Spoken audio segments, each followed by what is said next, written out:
Let us understand what is trading account.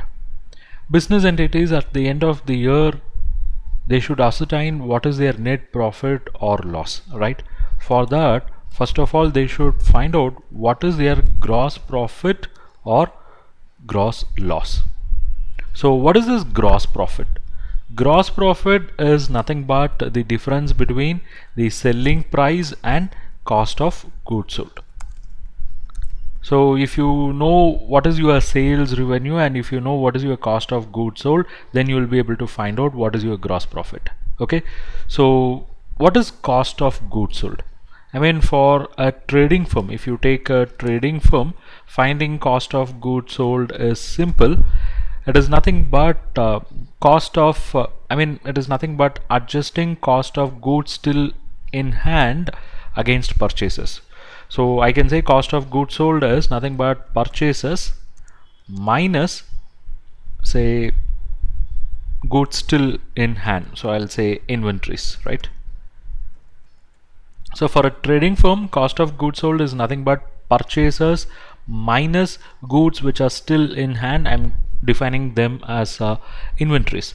Say for example, the purchases, I'm going to give the figures like purchases is like 1 lakhs. So we have purchase as 1 lakhs, that is 100,000, and let's say we have inventory. Okay, we have inventory as 15,000. So what is purchased is 1 lakh, what is still remaining which was not sold is 15,000. So we can automatically say the cost of goods sold is 1 lakh minus 15,000, that is 85,000. So this 85,000 is nothing but cost of goods sold. In short, it is COGS. Now this is this particular year position. Let's say next year purchases. Let's say this is year 1. Okay, year 1. In year 2, let's say the purchase is something like 1,50,000.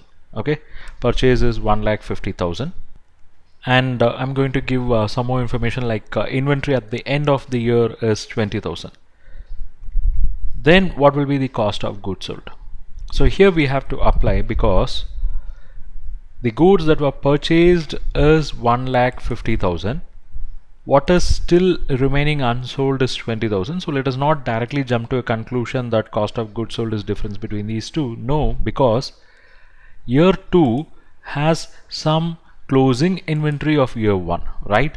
So in such case, we have to modify this cost of goods sold computation little bit. That is, I'm going to rewrite this as closing inventory. Closing inventory has been subtracted from purchases, right? So let me just rewrite this. I'm going to rewrite this as closing inventory, and that is a deduction. So what we did is less closing inventory. Yes, closing inventory can be deducted, but opening inventory should be added. So let me introduce a row here. So I have a row here. So here I'm going to add opening inventory. That's more important, right? So I have an opening inventory for year 1. There is no opening inventory, so I can say 0. Whereas for year 2, the closing inventory of year 1 will be the opening inventory, which is 15,000. So 15,000 already there, plus 1,50,000 has been purchased. So what is the total inventory, or what is the total items that are there? 1,65,000, of which 20,000 is still remaining unsold. So what is the cost of goods sold? It is simple. Opening inventory of 15,000 plus 1,50,000 minus 20,000. So it is 1,45,000. Okay, so this is how we find out cost of goods sold. Now if I carry, or if I give you some more information like what is your sales, okay, then it would be easy for us to find out what is the gross profit. Let me supply one more information. Let's say sales in year 1 is 1 lakhs.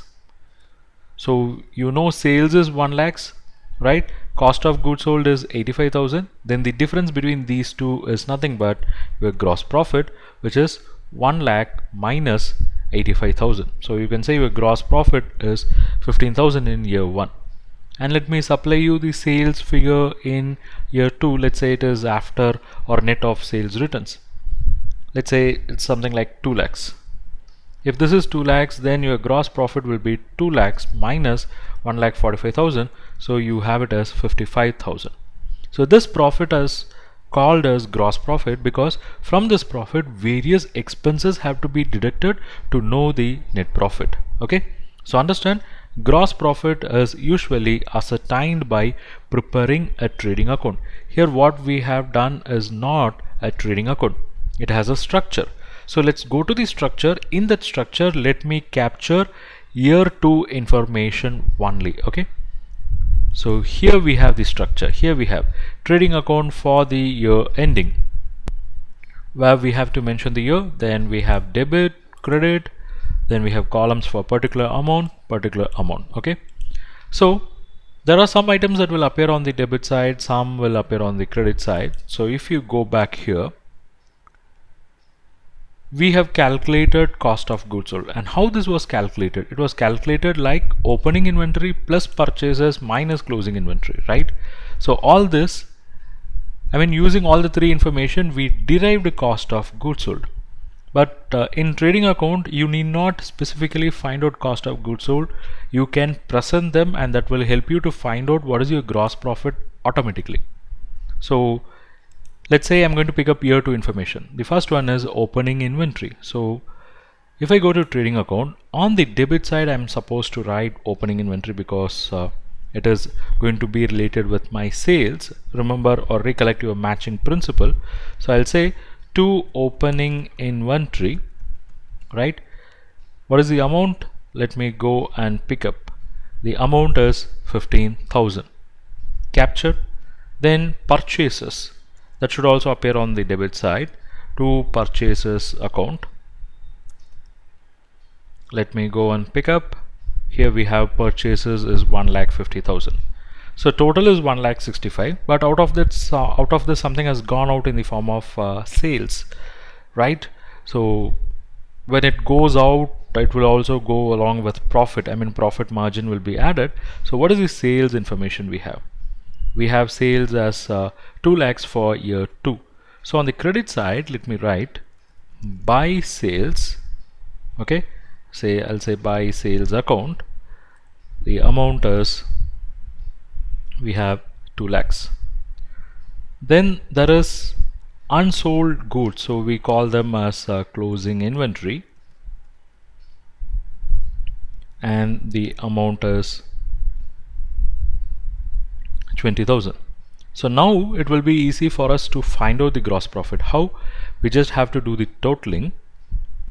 What we have to do is we have to see in which side we have a highest total. Let me check the total on the credit side. It is 2,20,000, whereas on the debit side total is 1,65,000. So we have to follow the total of credit side, which is 2,20,000. So both sides I'll be writing the total as 2,20,000. It means on the debit side there is a balancing figure. How do I find? It is 2,20,000 minus 1,50,000 minus 15,000. So the balance is 55,000. So what is this? This is nothing but gross profit, and this gross profit is basically carried down to profit and loss account, right? And I hope this also tallies, this 55,000 tallies with our calculation we have here. So let's summarize. In trading account, on the debit side we write opening inventory. Purchases are also written on the debit side, whereas sales are written on credit side and closing inventory is written on credit side. Apart from purchases, if there are any direct expenses, that can also be written on the debit side of the trading account. And if balance of credit side is more, then the difference is written on the debit side, like what we did here. This amount will be carried forward to profit and loss account on the credit side, and in case of loss, that is the debit side of trading account will be higher and that will exceed credit side, then that amount will be written on the credit side of the trading account and it will be transferred to debit side of profit and loss accounts.